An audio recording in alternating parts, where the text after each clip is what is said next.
Midnight is approaching, and no one is sure what tariffs will look like when the clock strikes. And this confusion is spreading across Europe and the United Kingdom over whether President Donald Trump's newly announced 15% global tariffs will take effect immediately, or will the US Supreme Court step here too? In London, the new president of the British Chambers of Commerce, Andy Haldane, told the BBC that businesses are preparing for the worst, assuming the 15% tariffs could apply unless they hear otherwise. In Germany, the powerful Federation of German Industries, known as the BDI, is demanding urgent clarity from Washington. BDI President Peter Leibinger warned that the decisions are creating significant new uncertainty for transatlantic trade. European stock markets have already slipped, with analysts warning of what they describe as an unholy mess of tariff confusion. The European Union says it needs additional clarity from the United States on whether the tariff agreement struck last July in Scotland still stands. Trade spokesman Olaf Gill made it clear that Brussels expects Washington to explain precisely what is happening. Earlier, German Chancellor Friedrich Merz has said he expects President Trump to honor that earlier deal.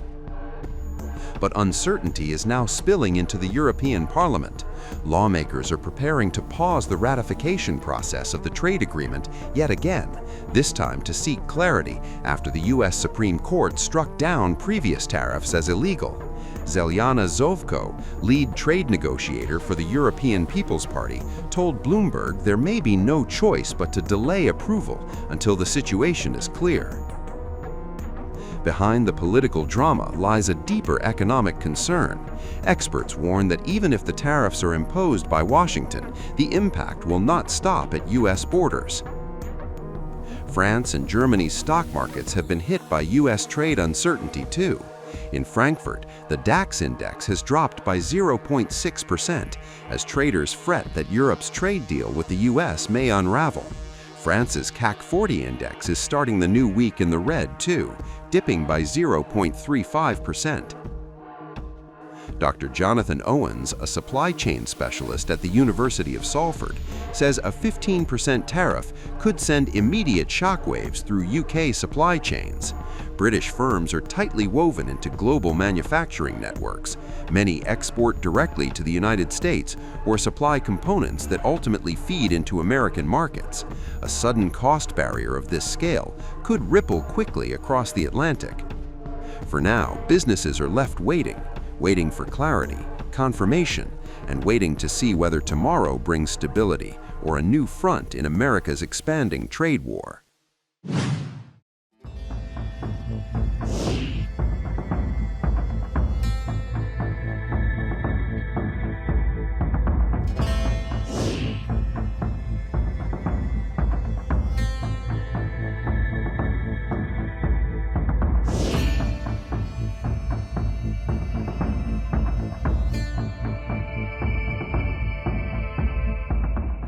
Hours from now at 12:01 a.m., a major pillar of America's trade war strategy collapses.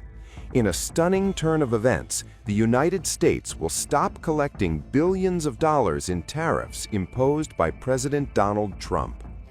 This after the Supreme Court of the United States ruled them unlawful.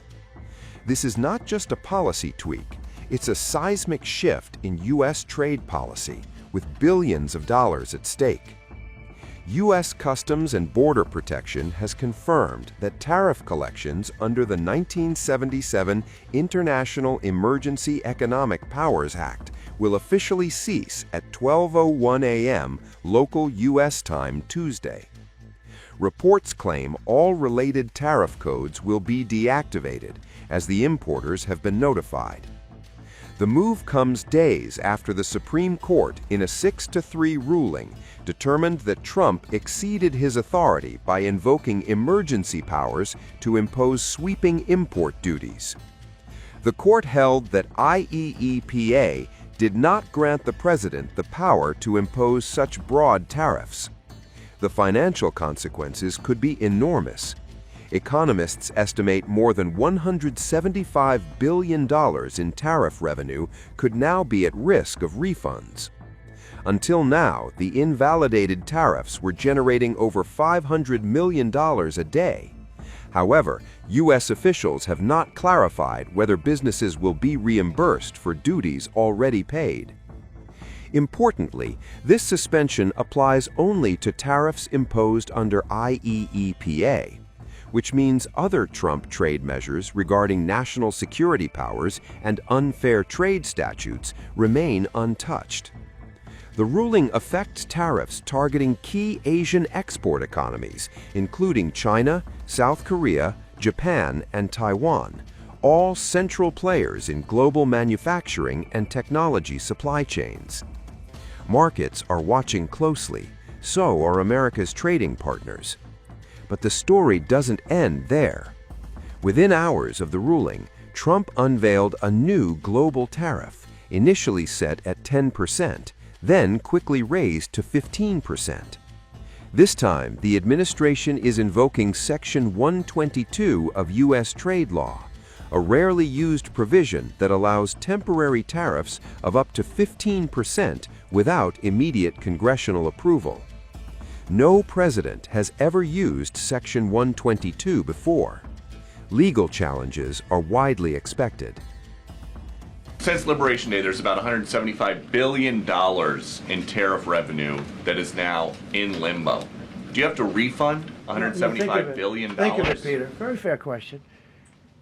They take months and months to write an opinion, and they don't even discuss that point. We've taken in hundreds of billions of dollars, not millions, hundreds of billions of dollars. And so I said, well, what happens to all the money that we took in? It wasn't discussed. Wouldn't you think they would have put one sentence in there saying that keep the money or don't keep the money, right? I guess it has to get litigated for the next 2 years. So they write this terrible, defective decision, totally defective. It's almost like not written by smart people. And what they do, they don't even talk about that. Your question is very basic. That was the first question I asked also to make you feel good. They said, what about all the money that we've taken in? Sir, they don't discuss that. How crazy is that? What you're saying is, are you saying that you don't plan to honor refunds for companies that file for them? I just told you the answer, right? I told you the answer. It's not discussed. We'll end up being in court for the next 5 years. Go ahead, Green. Thank you, Mr. President. When you are talking about the relationship with countries that you have sought trade deals with, do you anticipate that they will seek to renegotiate those? What do you say to them? And do you view this as a potential undermining power for your We're negotiations? going straight ahead with 10% straight across the board, which was the absolute right to do. And that's taking place. That's a lot of money coming into our country.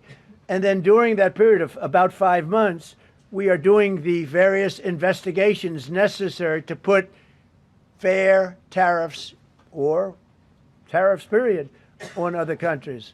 So we're doing that period, but we're immediately instituting the 10% provision, which we're allowed to do.